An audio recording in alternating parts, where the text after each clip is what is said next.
Assalamualaikum warahmatullahi wabarakatuh. Selamat pagi, selamat siang, selamat malam, kapanpun dan dimanapun kalian berada. Nah, hari ini kita lanjut lagi ya teman-teman ya. Sebelumnya kita udah membahas mengenai use case diagram, kemudian activity diagram. Hari ini kita akan membahas realisasi proses bisnis dengan sequence diagram. Nah, lanjut ya teman-teman ya. Jadi kalau kemarin kita udah buat use case, buat use case diagram ya. Kemudian tiap use case-nya udah kita buatkan activity diagram.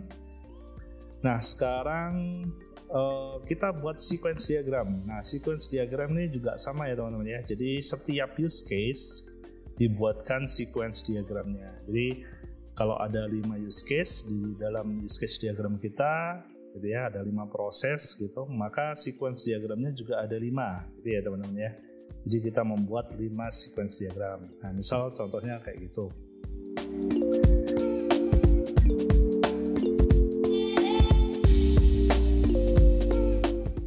Nah ini ya, jadi use case diagram itu sebenarnya cara kita untuk menggabungkan proses dengan data, gitu ya. Jadi kalau di non UML ada yang namanya DFD, gitu ya. Kalau di UML kita mengenalnya sequence diagram. Nah, di sequence diagram ini menggambarkan interaksi antar objek, ya teman-teman ya. Jadi objek itu yang nantinya akan menjadi kelas, kandidat kelas, gitu ya, di kelas diagram kita nantinya. Pada suatu sekuensial waktu. Nah, nanti kita akan bahas jadi tahap seperti alur gitu ya teman-teman ya, alur prosesnya seperti apa dalam kurun waktu tertentu. Kemudian di sini ada interaksi objek berdasarkan alur proses bekerja software. Jadi kita juga di dalam sequence ini nanti alurnya gimana sih gitu ya, alur prosesnya seperti apa, dan juga menggambarkan pesan yang dikirimkan secara sekuensial antar objek. Jadi di sini istilahnya kalau di DFD mungkin data gitu ya teman-teman ya. Jadi kalau di sini pesan yang dikirimkan secara sekuensial ini kalau misal ada di DFD itu data gitu ya teman-teman ya yang dikirim. Nah, kemudian di sini ada garis vertikal atau istilahnya adalah lifeline ya. Itu menunjukkan objek kelas, garis horizontal yang menunjukkan pesan yang mengalir antar objek kelas tersebut. Jadi garis vertikal itu lifeline ya, garis hidupnya gitu ya. Nanti berdasarkan waktu itu nanti akan turun ke bawah gitu ya teman-teman ya. Nanti urutannya ke bawah. Kemudian nanti yang garis horizontalnya menunjukkan pesan yang mengalir antar objek gitu ya. Nanti saya akan jelaskan lewat gambar biar lebih jelas. Nah, kemudian sequence diagram ini adalah alat komunikasi sistem analis dengan programmer, gitu ya teman-teman ya. Jadi kalau sebelumnya kita belajar use case dan activity diagram, itu kan alat komunikasi sistem analis dengan user, gitu ya, cocok banget ya. Jadi mudah dimengerti, mudah dibaca, mudah dipahami. Jadi user enak kalau diajak ngobrol pakai use case diagram dan activity diagram. Nah, sedangkan kita gunakan sequence diagram ini untuk komunikasi dengan programmernya, gitu ya. Jadi programmernya paham. Kecuali kalau memang programmernya udah pinter gitu ya teman-teman ya, cukup melihat use case diagram dan activity diagram dia bisa langsung cepat. Cuma di sini mungkin kita memang harus membuat sequence diagram dengan tujuan memang untuk mempermudah programmer kita gitu ya. Jadi programmer itu nggak mikir, yang mikir itu sebenarnya sistem analis ya teman-teman ya. Kita buatkan sequence, jadi programmernya nanti tinggal eksekusi gitu ya.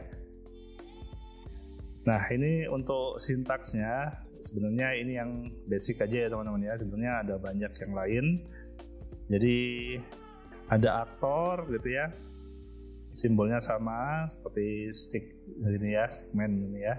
Kemudian ada objek, nah seperti ini menggunakan simbol kotak ini ya teman-teman ya. Kemudian ada lifeline, nah ini nanti garis putus-putus yang mengarah ke bawah secara vertikal gitu ya. Kemudian ada focus of control, ini activationnya gitu ya. Kemudian ada message, simbolnya garis panah gitu ya teman-teman ya. Dan ada object destruction, silang. Nah, ini untuk message sendiri nanti ada macam-macam ya teman-teman. Ada return message, ada self message gitu ya. Nanti kita lihat langsung di contoh. Nah, ini ya teman-teman ya. Jadi bentuknya nanti akan seperti ini gitu ya untuk sequence diagram. Jadi ada aktor di sini ya. Nah, ini tadi yang lifeline gitu ya, garis hidupnya. Nah, sedangkan yang kotak-kotak seperti ini menandakan bahwa dia sedang melakukan sebuah proses aktivasi gitu ya, sedang aktif di proses sebuah proses gitu ya. Nah, di sini ini nanti teman-teman, ini kan ada kotak-kotak ya. Nah, di kotak-kotak ini yang atas ini akan menjadi kandidat kelas. Ini istilahnya adalah objek lifeline ya teman-teman ya, yang sebelumnya saya udah bahas. Jadi ini nanti akan menjadi kandidat kelas. Nah, sedangkan yang message ini ya, garis panah ke kanan ini itu akan menjadi kandidat metode. Ya, nah misal seperti ini ya teman-teman ya. Nah ini ya, jadi staff ini nanti akan menjadi kelasnya, sedangkan metodenya ini ya, metode retrieve list of staff ini akan menjadi metodenya gitu ya. Jadi metodenya dari kelas staff ya. Misal metodenya adalah listing staff, nah seperti itu ya. Jadi nanti akan seperti ini. Nah ini untuk penulisan wordingnya atau penulisan ke kata-katanya gitu ya. Jadi seperti biasa menggunakan aktor, SPO gitu ya, predikat objek gitu ya teman-teman ya. Nah seperti ini ya. Nah ini teman-teman ya, contohnya lagi seperti ini. Nah setelah orang buat ini itu bingung ya teman-teman. Kalau kita lihat kan bingung ya teman-teman ya. Terus gimana sih caranya menetapkan yang atas-atas ini seperti apa gitu ya. Nah akhirnya ada satu orang pada tahun 2001 namanya Quadrani. Dia menerapkan model view controller atau dulu namanya adalah boundary control entity ke dalam UML. Nah apa yang dilakukan? Nah sebenarnya gak baru ya teman-teman ya. Sebenarnya model view controller itu atau boundary control entity itu sudah dinyatakan pertama kali oleh Dennert ya. Dan ini jadi hukum ke-9 di dunia software engineering. Jadi separation of concern leads to standard architectures ya. Nah, jadi kita harus pisahkan concern supaya arsitektur kita bisa bagus gitu ya, mudah di-maintain nanti softwarenya. Nah, jadi omongannya si Dennert itu program itu bisa dipisah menjadi interface ini ya teman-teman ya. Kemudian kernel dan file database. Nah nanti ya yang presentation ini, yang interface ini ya teman-teman ya, itu nanti akan menjadi boundary gitu ya. Kemudian yang melakukan prosesan nanti adalah si kernelnya dan disebut dengan kontrol gitu ya teman-teman ya. Kemudian yang berhubungan dengan data disebut dengan entity, data dan database gitu ya. Nah sebutan ini dimulai pada tahun 2005, kemudian disebut juga dengan model view controller. Nah ini ya teman-teman ya, jadi konsepnya kalau sequence diagram kan punya objek lifeline gitu ya teman-teman ya, yang ada di atas ini. Kalau objek lifeline itu kandidat dari kelas. Nah, kenapa nggak saya masukkan aja konsep boundary control entity-nya ke dalam. Nah itu konsepnya Quadrani di awal gitu ya teman-teman ya. Nah jadi yang di atas itu nggak lagi kotak-kotak ya teman-teman ya. Jadi kita pakai notasi boundary, kemudian notasi kontrol dan notasi entity. Nah jadi kalau dijelaskan di sini, jadi boundary class itu adalah kelas gitu ya, yang berinteraksi dengan aktor langsung. Gampangnya adalah user interface gitu ya, atau mungkin contohnya seperti form gitu ya teman-teman ya. Ada form, kemudian ada input, UI gitu ya, menu apa, form apa gitu ya. Nah itu adalah termasuk ke dalam boundary class. Kemudian yang kedua ada control class. Nah, kelas yang berhubungan dengan pemrosesan, perhitungan, kalkulasi, komputasi, query dan seterusnya. Nah, jadi kalau semisal ada yang berhubungan dengan validasi seperti itu ya, nah kita arahkan ke control class. Kemudian ada entity. Nah, kalau udah bicara entity, entitas itu berarti berhubungan dengan data atau database gitu ya teman-teman ya, penyimpanan data atau file. Nah, dengan adanya BCE ini, Boundary Control Entity, maka bentuknya akan jadi seperti ini ya teman-teman ya. Nah, jadi lebih enak ya tampilannya teman ya. Jadi kotak-kotak kan bingung. Walaupun sebenarnya masih digunakan, tapi lebih enak seperti ini. Jadi nasabah kita aktor masih tetap ada gitu ya. Nah, simbolnya untuk boundary itu seperti ini teman-teman ya. Jadi lingkaran, kemudian ada ekornya seperti ini ya teman-teman ya. Ini adalah boundary. Jadi boundary itu yang tadi saya jelaskan adalah seperti user interface-nya gitu ya teman-teman ya. Terus kemudian ada kontrol. Nah, kontrol ini bentuknya seperti ini, lingkaran, dan ada anak panahnya seperti ini. Ini kontrol ya teman-teman ya. Kemudian untuk entity bentuknya seperti ini ya, database. Nah, kita coba ya. Jadi nasabah masukin PIN di mana? Ya di menu PIN gitu ya teman-teman ya. Nah, menu PIN itu apa? Nah, pasti boundary gitu ya. Jadi masukkan PIN masukkan PIN-nya di mana? Jadi boundary di menu PIN. Nah, menu PIN itu apa sih? Menu PIN itu kan interface ya teman-teman ya, user interface UI gitu ya. Jadi bentuknya adalah boundary. Jadi yang berhubungan dengan aktor itu adalah boundary ya teman-teman ya. Jadi kalau awal-awal mesti boundary ya teman-teman. Kalau sekarang mungkin disebut dengan view gitu ya. Nah, ini ya teman-teman ya. Jadi yang langsung berhubungan dengan aktor itu pasti yang pertama adalah boundary-nya dulu gitu ya. Nah, hasil yang kita masukkan kemudian divalidasi gitu ya. Setelah memasukkan PIN kemudian divalidasi. Nah, siapa yang memvalidasi? Yang memvalidasi adalah manajer validasi. Nah, manajer validasi itu apa? Manajer validasi itu adalah kontrol. Dia melakukan pemrosesan gitu ya. Nah, jadi yang melakukan pemrosesan adalah si kontrol ini ya teman-teman ya. Nah, dia yang bagian validasi. Ini nanti akan memakai database ya. Saya get PIN ke table namanya PIN gitu ya. Jadi ini namanya entity atau model. Nah, jadi ketika manajer validasi jadi melakukan validasi, dia ambil datanya di database login gitu ya teman-teman ya. Nah, seperti ini bentuknya. Jadi garis panah turun gini ya. Jadi urut. Jadi semakin bawah semakin berakhir gitu ya teman-teman ya. Nah, jadi sequence diagram itu konsepnya seperti ini ya teman-teman ya. Jadi ceritanya seperti tadi. Jadi urut ya.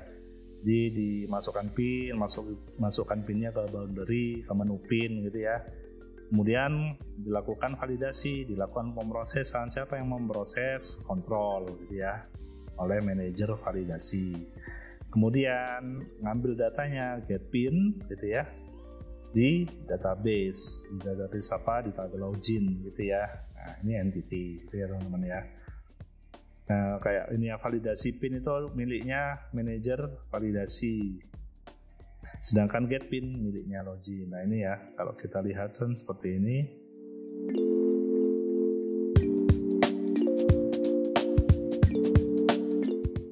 Nah, ini ya. Jadi validasi PIN itu miliknya manajer validasi. Nah, ini untuk mempermudah gitu ya teman ya. Ketika nanti di convert ke bahasa pemrograman, jadi bentuknya seperti ini. Nah, jadi validasi PIN itu metode ini kan metode ya teman-teman ya, message-nya ini ya. Itu nanti akan menjadi itu adalah miliknya si kelas manajer validasi. Nah, itu ya. Nah, sedangkan get PIN itu adalah metode get PIN itu adalah miliknya kelas login. Jadi seperti itu teman-teman. Nah, sequence diagram itu dibuat untuk setiap use case yang dibuat. Jadi setiap use case dibuatkan sequence diagramnya gitu ya teman-teman ya. Jadi kalau semisal use case-nya ada 5, ya sequence diagramnya ada 5 juga gitu ya. Sama kayak activity diagram. Kemudian dimulai dari aktor gitu ya, yang ada di use case diagram. Ini kalau Dilanjutkan dengan membuat sequence detail dari alur proses berjalannya use case dengan message yang mengalir di dalamnya. Jadi alurnya menggunakan message gitu ya teman-teman ya. Kemudian catatan di sini objek dari lifeline di sequence diagram akan menjadi kandidat kelas. Karena itulah harus mengikuti arsitektur DCE ini ya teman-teman ya. Sorry ini salah, boundary control dan entity ya. Nah seperti itu teman-teman ya. Nah ini kita lihat contohnya ya teman-teman ya. Jadi yang sebelumnya kita udah kerjakan, kita lihat sequence diagram dari sistem ATM. Nah ini ya. Jadi ini kan use case diagram ya teman-teman ya. Nah ini kita lihat di sini ada 1, 2, 3, 4, 5, 6, 7, ada 7 use case gitu ya. Ada 7 proses. Nah ini kita buatkan satu persatu teman-teman. Sequence diagramnya gitu ya, sama kayak activity diagram. Nah ini ya, jadi kemarin kita kan udah membuat activity diagramnya seperti ini gitu ya. Jadi detail dari prosesnya gitu ya, seperti ini. Nah kalau kita buatkan sequence-nya seperti apa? Nah seperti ini ya teman-teman ya, sequence diagramnya ya. Jadi kita buatkan aktornya terlebih dahulu gitu ya, dan nasabah dan ada petugas. Seperti ini, kita jadikan satu karena mereka keduanya, dua aktor ini melakukan memasukkan kartu juga gitu ya, kalau kita lihat tadi use case diagramnya. Nah ini kita buat lifeline-nya gitu ya, kemudian masukkan kartu gitu ya.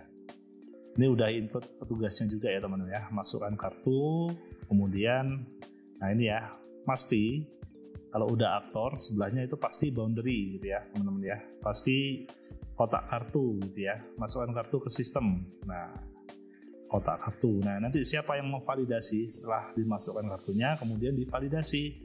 Yang memvalidasi adalah manajer validasi gitu ya. Nah ini untuk penamaan biar lebih enak, saya menggunakan manajer validasi. Manajer validasi ini bukan aktor seorang manajer gitu, bukan ya teman-teman ya. Jadi manajer validasi ini adalah sebuah pemrosesan yang mengatur proses validasinya gitu ya. Ini untuk penamaan boleh kalian ubah gitu ya. Nah setelah divalidasi kartu, nah ini kan kita nggak butuh entity ya teman-teman ya. Kita nggak butuh yang namanya entitas karena memang nggak butuh data dari database gitu ya. Kita hanya melihat kartunya di sini, kemudian di sini ada kotak ini teman-teman ya. Nah kotak ini istilahnya adalah fragment. Nah ALT ini alternatif gitu ya. Jadi fungsinya adalah seperti if then gitu ya teman-teman ya. Jika iya maka gimana, jika tidak maka gimana. Ini kalau di use case ini kalau ada di activity diagram itu adalah decision gitu ya teman-teman ya. Nah jadi kita buatkan nih kotaknya seperti ini gitu ya. Di bawahnya validasi kartu sini ini ya. Jika iya gimana? Jika iya maka tampilkan menu pin. Nah maka kita akan ketemu boundary lagi ya teman-teman ya, ketemu user interface lagi gitu. Tampilkan menu pin, kasih activation seperti ini, kotak ini ya teman-teman ya. Nah ini dipisahkan oleh garis titik-titik seperti ini teman-teman ya. Kalau tidak seperti apa, maka keluarkan kartu ke kotak kartunya. Nah seperti itu ya teman-teman ya.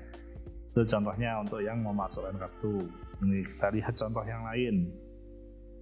Selanjutnya adalah memasukkan PIN. Nah ini ya, kalau memasukkan PIN seperti apa? Nah, kita mulai dari yang nasabah dulu. Nah nasabah memasukkan PIN di mana gitu ya? Memasukkan PIN di menu PIN. Nah, seperti ini ya. Kemudian divalidasi PIN-nya oleh manajer validasi. Nah karena ini hubungannya dengan database ya teman-teman ya, kita cari, dapatkan PIN-nya gitu ya, kita cocokkan apakah PIN yang dimasukkan dengan PIN yang ada di database itu cocok. Nah gitu ya, kita ngambil datanya di database login gitu ya teman-teman ya. Nah kemudian ketemu nih sama if then lagi gitu ya, fragment alternatif ini ya, apakah PIN-nya valid gitu ya. Kalau PIN-nya valid, maka selanjutnya proses selanjutnya adalah tampilkan sini ke menu utama gitu ya teman-teman ya. Jika tidak, dilihat dulu. Nah ini ada if bertingkat gitu ya teman-teman ya, ada if lagi. Dilihat dulu apakah lebih dari 3 kali gitu ya. tidak validnya gitu ya. Kalau tidak lebih dari 3 kali, maka tampilkan lagi menu PIN gitu ya teman-teman ya. Tampilkan lagi menu PIN-nya biar dimasukkan PIN lagi gitu ya. Muter lagi gitu ya teman-teman ya. Jika iya lebih dari 3 kali salah terus, maka lah ini ya teman-teman, istilahnya dia adalah self message gitu ya. Jadi dia melakukan proses di garis yang sama, di lifeline yang sama gitu ya teman-teman ya.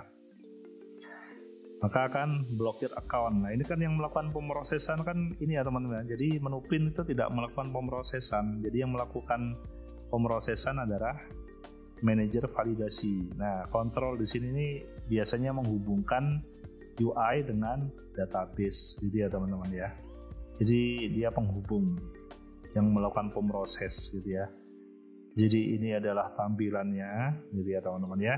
Kemudian dia yang bagian memproses dan dia yang bagian punya datanya, gitu ya, yang nyimpen datanya. Seperti itu. Nah, kalau udah maka ditampilkan ke boundary, gitu ya teman-teman ya. Tampilkan ke menu PIN, tampilkan pesan kesalahan seperti itu. Itu ya teman-teman ya. Udah mulai paham ya. Kemudian ini ada mengecek saldo. Nah, ini kan tiap use case-nya dibuatkan satu-satu gini ya teman ya. Jadi seperti ini. Oke, selanjutnya mengecek saldo. Nah, ini mengecek saldo. Nasabah memilih mengecek saldo gitu ya di menu utama gitu ya teman-teman ya. Kemudian dicek saldonya. Siapa yang melakukan pemrosesan, yaitu manajer pengecekan saldo. Nah, seperti ini. Ya, kalau udah diproses, maka dia get saldonya ke sistem inti perbankan gitu ya. Bukan ke database ya teman-teman ya. Jadi ke sistem inti perbankannya. Kalau udah dapat, maka set saldonya ke database. Jadi ya, kalau udah dapat dari sistem inti perbankannya, maka di set ke database, kemudian ditampilkan ke menu pengecekan saldo. Jadi ya teman-teman ya. Jadi set itu seperti itu. Nah, jadi seperti itu ya teman-teman ya. Kemudian ada diagram mengambil uang. Ya, seperti ini mengambil uang. Kita lihat sekuensnya. Jadi nasabah mengambil uang di menu utama gitu ya. Pilih ambil uang di menu utama gitu ya. Kemudian menampilkan.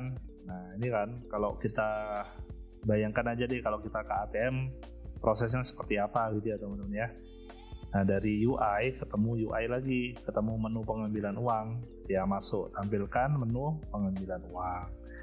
Nah, kalau udah masuk di sini, apa yang selanjutnya dikerjakan yaitu masukkan jumlah uang. Nah, nasabah lagi ya teman-teman ya.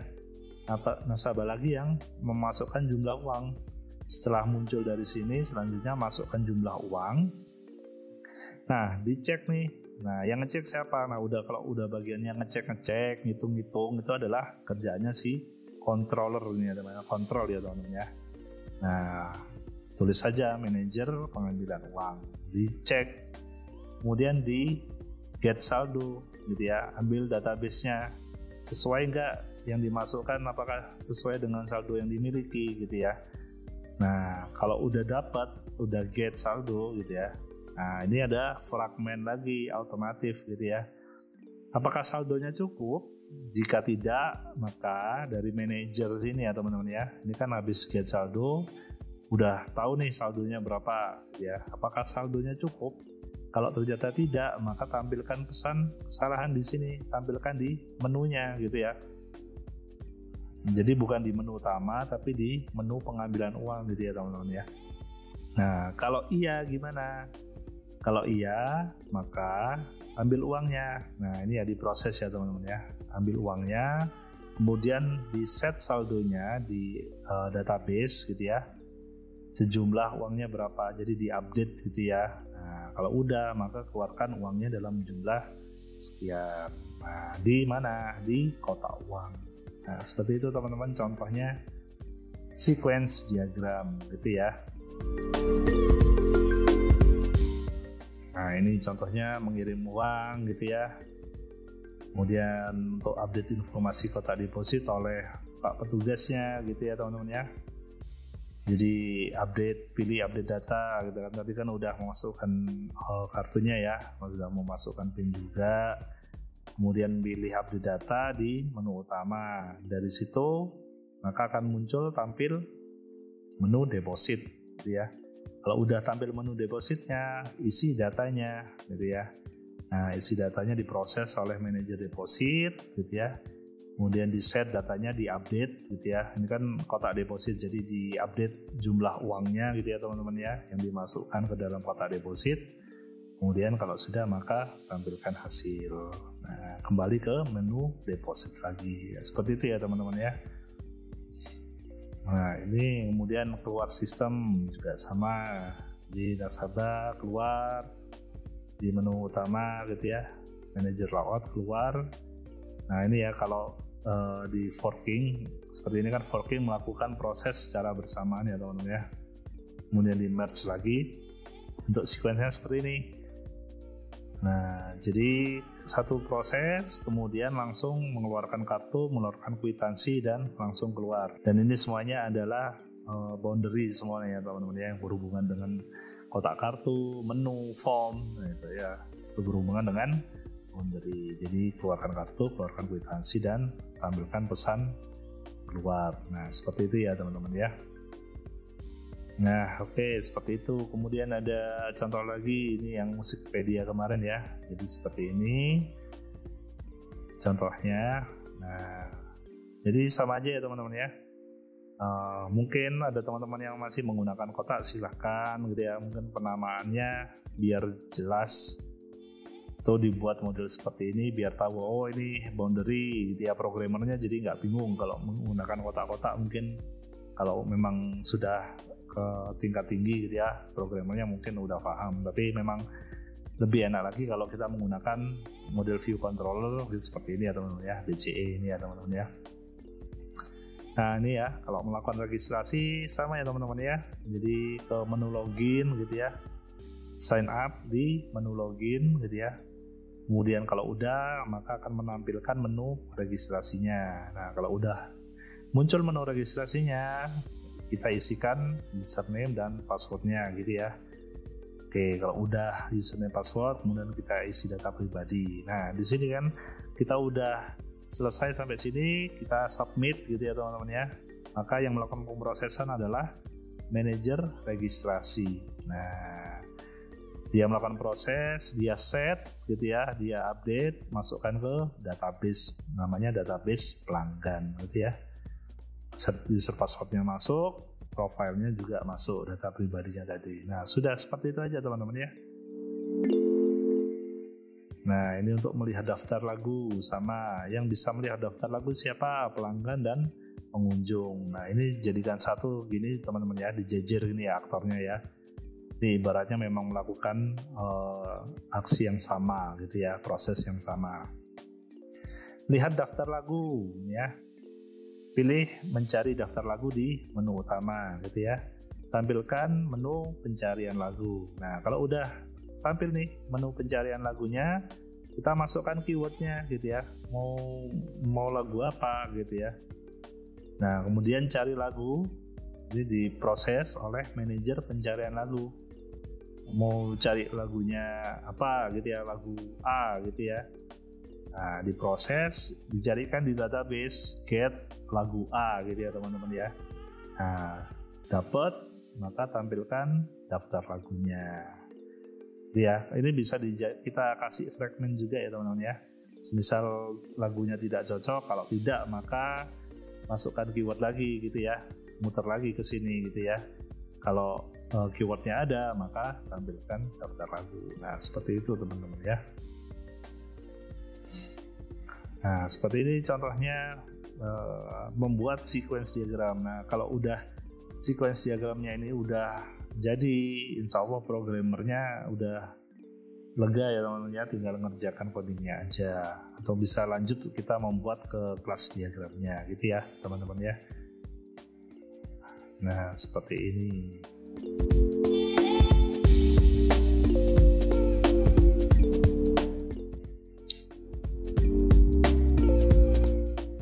Nah, ini ya, jadi fragmen if then-nya ini bisa banyak kondisi ya teman-teman ya.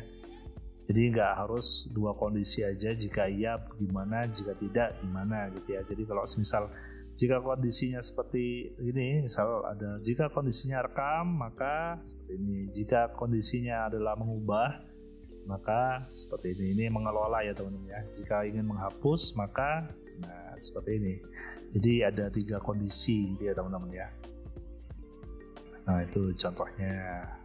Nah ini untuk penulisan kata-katanya seperti ini memang disesuaikan seperti ini supaya programmernya enak gitu ya teman-teman ya, bacanya ya teman-teman ya. Walaupun misal kalian ingin memilih ubah data pribadi gitu ya, nggak pakai kurung buka tutup, jadi spasi, tampilkan apa gitu ya, mengubah data pribadi gitu bisa gitu ya. Cuma dengan seperti ini itu akan mempermudah programmernya untuk bekerja gitu ya. Nah, seperti itu teman-teman. Nah, oke, terima kasih untuk hari ini. Jika saya ada salah, saya mohon maaf sebanyak-banyaknya. Kalian bisa bertanya di kolom komentar jika masih bingung. Saya tutup. Assalamualaikum warahmatullahi wabarakatuh.